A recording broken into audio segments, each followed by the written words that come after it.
நபி ஸல்லல்லாஹு அலைஹி வஸல்லம் அவர்களை தன்னுடைய வயிற்றில் தரித்த நேரத்திலே எந்த சிரமமும் அவர்களுக்கு ஏற்படவில்லை. ஏன் பிரசவ நேரத்திலே கூட எந்த வலியையும் ஆமினா அம்மையார் அவர்கள் உணரவில்லை என்று சொன்னால் நபி ஸல்லல்லாஹு அலைஹி வஸல்லம் அவர்களினுடைய வாழ்க்கையை எவ்வளவு தூரம் அல்லாஹ் அற்புதப்படுத்தினான் என்பதை புரிந்து கொள்கிறோம். நபி அவர்கள் பிறப்பதற்கு சரியாக 50 நாட்களுக்கு முன்பு அல்லாஹ் ஜல்ல ஷானுஹு தஆலா யானை படையை அழித்து அந்த மக்களுக்கு உதவி செய்து அல்லாஹ்வின் மீதான நம்பிக்கையை விதைத்த அந்த ஆண்டில்தான் அது நடந்த 50 நாட்களுக்கு பிறகு நபி ஸல்லல்லாஹு அலைஹி வஸல்லம் அவர்கள் இந்த உலகத்திலே அவதரித்தார்கள். ரமலானுடைய மாதம் புனிதமிக்க மாதம். ஏன் நபி ஸல்லல்லாஹு அலைஹி வஸல்லம் அவர்கள் அந்த புனிதமிக்க மாதத்தில் பிறக்கவில்லை?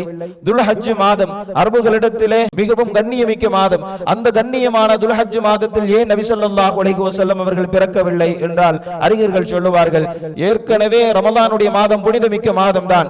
அந்த மாதத்தில் நபி ஸல்லல்லாஹு அலைஹி வஸல்லம் அவர்கள் அவதரித்திருந்தால் புனிதமிக்க மாதத்தில் நபி அவர்கள் பிறந்தார்கள் என்று வரலாறு குறிப்பிட்டிருக்கும். ஆனால் நபி அவர்கள் எந்த மாதத்தில் பிறந்தார்களோ அவர்களின் பிறப்பால் அந்த மாதம் புனிதமாக வேண்டும் என்கின்ற அடிப்படையில் எந்த புனிதமும் பெறாத ரபியுல் அவ்வலிலே நபி ஸல்லல்லாஹு அலைஹி வஸல்லம் அவர்களை பிறக்கச் செய்து அவர்களின் பிறப்பின் மூலமாகவே அந்த மாதத்தை புனிதமான மாதமாக ஆக்கினான் என்று சொன்னால் அல்லாஹு ஜல்ல ஷானுஹு தஆலா நபி அவர்களை பிறக்கச் செய்வதற்கு தேர்ந்தெடுத்த ஆண்டும் சிறப்பிற்குரியது. நபி ஸல்லல்லாஹு அலைஹி வஸல்லம் அவர்கள் பிறப்பதற்கு தேர்வு செய்யப்பட்ட மாதமும் புனிதத்திற்குரியது. நபி ஸல்லல்லாஹு அலைஹி வஸல்லம் அவர்கள் பிறந்த நேரம் லுஹாவுடைய நேரம். ஹஜ்ரத் உம்மு ஐமன் ரலியல்லாஹு தஆலா அன்ஹா அவர்கள் நபி ஸல்லல்லாஹு அலைஹி வஸல்லம் அவர்களுடைய பிறப்பிலிருந்து நீண்ட நெடுகாலம் நபி அவர்களோடு பயணித்தவர்கள். அவர்கள் குறித்து நபி அவர்கள் சொல்லுவார்கள், உம்மி பஅத உம்மி, என்னுடைய தாயிற்கு அடுத்த தாய் இவர்கள் தான் என்பதாக நபி ஸல்லல்லாஹு அலைஹி வஸல்லம் அவர்கள் சொன்னார்கள். அவர்கள் நபி அவர்களினுடைய பிரசவத்தில் இருக்கிறார்கள்.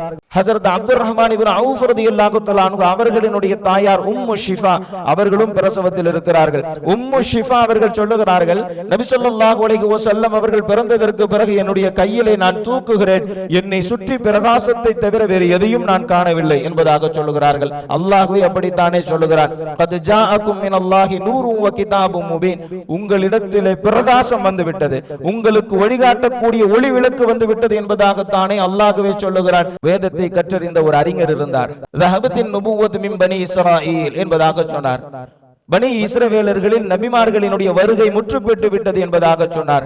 ஒரு குழந்தை பிறந்து விட்டது, நபியு ஹாதிஹில் உம்மா, இந்த சமூகத்தினுடைய இந்த மனித குலத்தினுடைய நபியாக அந்த குழந்தை தான் ஆகியிருக்கிறது என்பதாக சொன்னபோது கூடுதல் விளக்கம் கேட்கிறார்கள். அப்போது அவர்கள் சொன்னார்கள், ஆம், இன்றைய தினம் அந்த குழந்தை பிறந்து விட்டது, எந்த குழந்தை என்று நீங்கள் பாருங்கள். அப்போது எல்லோரும் அந்த குழந்தை யார் என்று தேடினார்கள். அன்றைய தினத்தில் நபி ஸல்லல்லாஹு அலைஹி வஸல்லம் அவர்கள் மட்டும்தான் அவதரித்திருந்தார்கள்.